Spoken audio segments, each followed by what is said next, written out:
What exactly do you want or even expect from a smaller bookshelf speaker?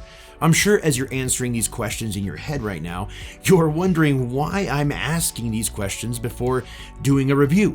Well, it's because whatever expectations or thoughts came to mind when I asked those questions, throw them in the trash, because these speakers defy what anyone would think is a common characteristic of a bookshelf speaker. This speaker checked off boxes I didn't even know existed. So let's get to it. If Bucard Audio hasn't hit your radar just yet, it's time to get acquainted. Emerging as a boutique brand in the audio scene since 2013, Bucard Audio has carved out a niche for itself within its lineup of passive and active loudspeakers, not to mention their fantastic stereo components. Hailing from Denmark, the brand, under the leadership of Mads Buchardt, proudly showcases its roots through its commitment to the sleek, minimalist ethos of Scandinavian design.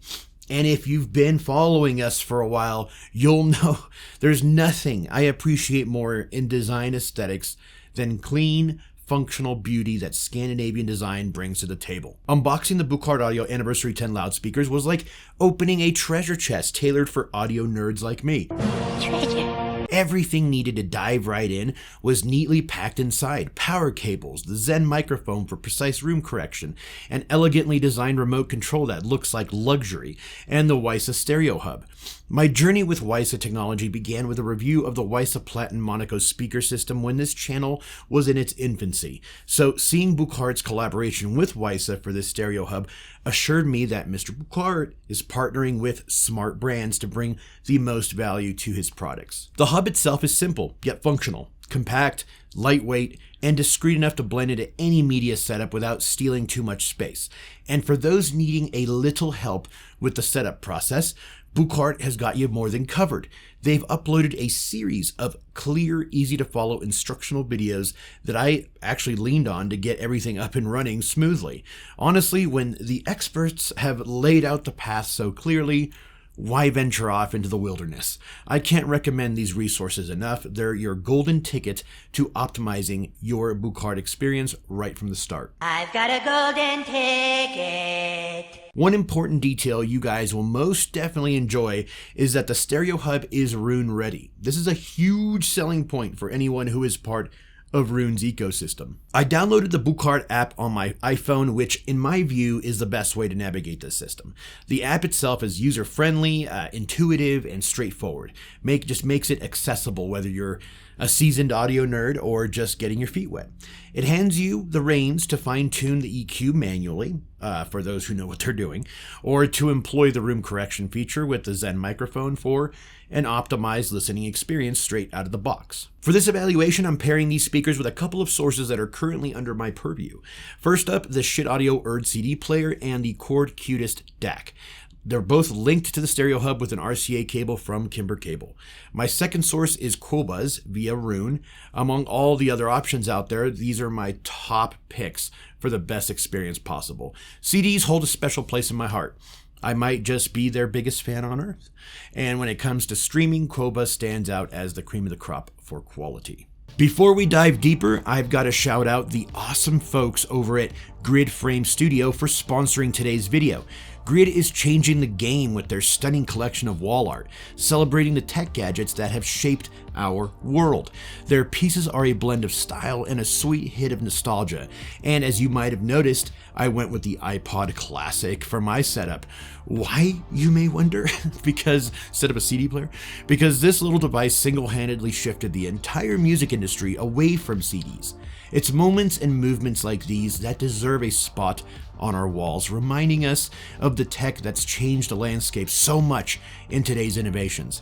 Big thanks to Grid Frame Studio for bringing a piece of tech history into our homes. Check the link below. The enclosures are beautiful. They are 19mm solid wood cabinets, and this particular pair came in the charcoal ash finish. You may recognize the woofers. They're Purify's ultra long stroke low distortion drivers.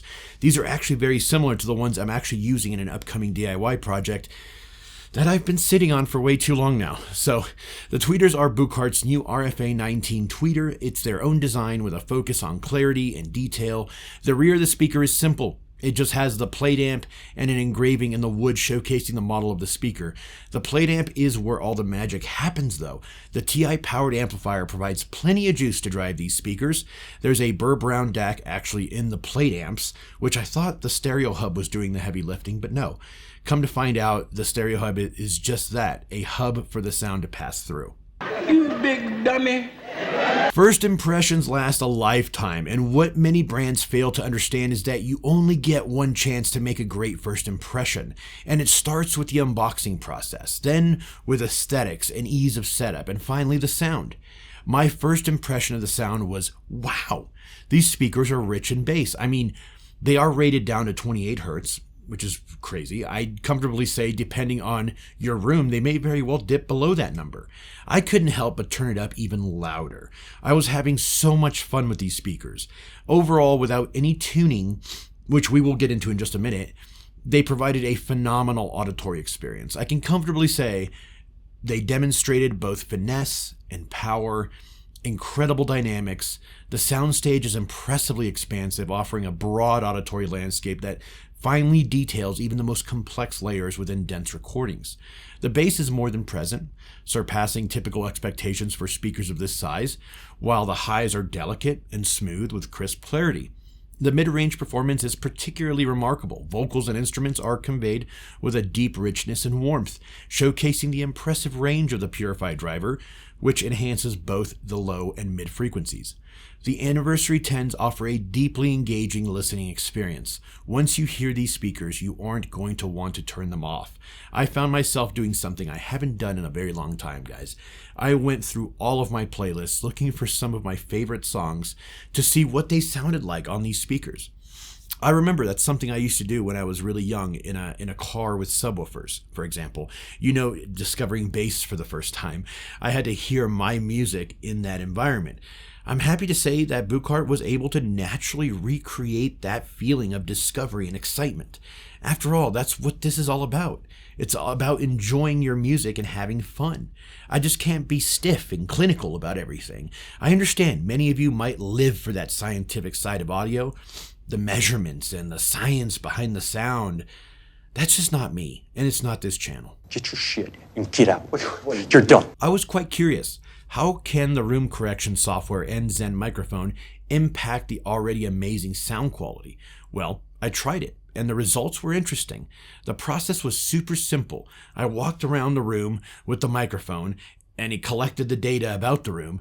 I could tell from the graph that I had a serious dip in the mid-range. It was horrible. It calibrated the speakers, and yeah, things opened up quite a bit. The bass is just forceful, right? I never met a pair of bookshelf speakers of this size that genuinely don't need a subwoofer to provide the impact that these speakers provide. I do recommend using the room correction feature because I felt that the sound did improve. It wasn't night and day, but it was more than noticeable. Overall, my experience with the Anniversary 10 speakers was quite nice. The perfect candidate, I think, for this pair of speakers can be someone who is starting out in the world of audio who wants an all-in-one solution. Or someone with a smaller space. Gosh, even someone with a bigger space, since these speakers can fill a large room with sound.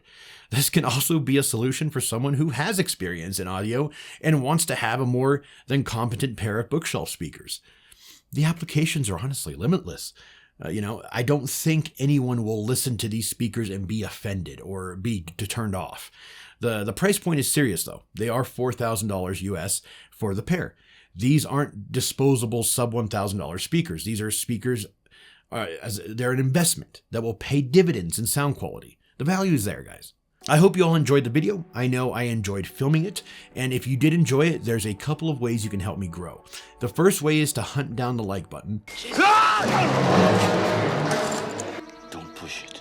Help me hit my 50,000 subscriber goal this year by subscribing to the channel, and don't forget to ring the bell to get notified every time a new video is born. With all that said and done, I'll see you on the next one, friends. Take care.